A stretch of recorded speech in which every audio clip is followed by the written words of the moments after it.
I know when I first saw this presentation about a month ago, I really wanted to bring it to our community because it's just filled with a ton of great tips.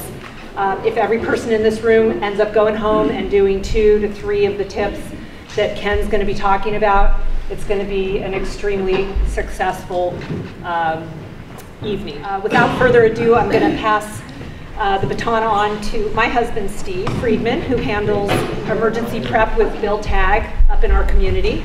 And thank you all again. This is a great turnout. We can all appreciate how important a subject matter this is. And I just wanted to quickly acknowledge Bill Tagg. Bill Tagg and myself are in the Los Trancos Woods and Vista Verde communities. Bill is right up here. He is the emergency prep coordinator in the Vista Verde community neighborhood. I'm in the Los Trancos Woods. And for those of you who haven't seen this guide, I would hope you've all received it. I think most of you are in our communities up there. But this is our current directory, community directory. It has a lot of great emergency prep information in here. As you walked in tonight, you probably noticed the high fire danger sign, and we're maybe wondering what that meant. We're about to enter, or we've already entered in a very high danger fire season. You will see these signs on days when there's a particular high alert, and this is to just pay particular attention. A lot of things you'll be learning about tonight will resonate for you and will be prompted by that sign when you see it in your neighborhood. Basically, there are 28 divisions in the Woodside and Portola Valley area in CERP, which is Citizens Emergency Response Preparedness Program. In Palo Alto, where Ken is the Director of Emergency Services, it's called CERT, Citizens Emergency Response Team. But in our community, we call it CERP. And there is a great new website that I would highly recommend that you go to. There are flyers in the back tonight. I encourage you to grab this. The name is CERP, CERPP.org, but we've also have it now as BeReadyToday.org, which is a little bit easier to remember. Be Ready Today. And that's what we're going to be talking about today. I want to turn it over to Ken Duker, who is he's not new to Palo Alto as a police officer there in the city of Palo Alto, but he is now the Director of Emergency Services for Palo Alto. He'll be putting on our presentation tonight.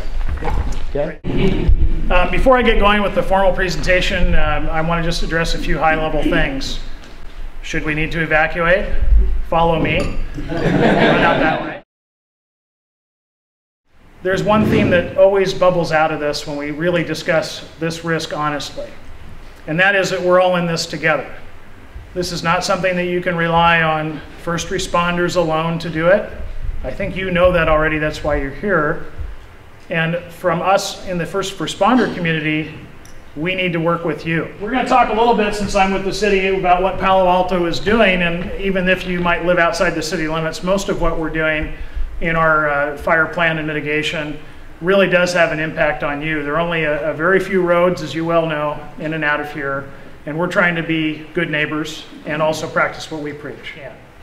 The good news is that your local first responders, police, fire, rangers, everybody else, are really genuinely interested in working together. We have limited resources, as I pointed out. But part of the picture is not just us working together as agencies. We want to be integrated with you.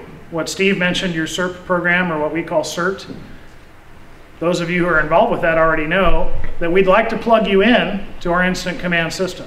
As part of our planning process, from the very beginning, we made sure that this was not just a City of Palo Alto thing. It was not just a silo. It would have been a lot easier, by the way. We would have had fewer meetings and a lot less to talk about.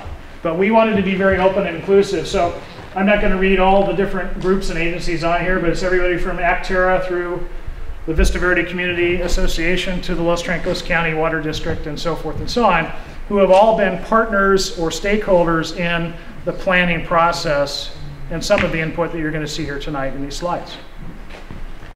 Dan Garrison, I'm the chief of the Woodside Fire Department, which is the district that covers Palo Alto, not Palo Alto, Los Trancos, partially actually, Los Trancos, Vista Verde, all the way up to Emerald Hills and all of Woodside, Portola Valley. On the back of the room, we have our battalion chief, Jerry Nobby. Jerry, you want to just raise your hand?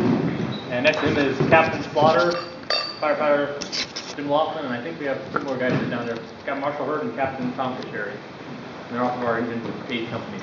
Primary fire protection for down in here is Woodside Fire Protection District. Once you get out on the other side of 35, you get into unincorporated county lands, and further south, that's where we primarily serve. When there is a large fire in here, we would come in here to assist with Woodside. The supervisor ranger up at Foothills Park, so Palo Alto open space, the Foothills Raft Barrel, and the Atlantic Reserve.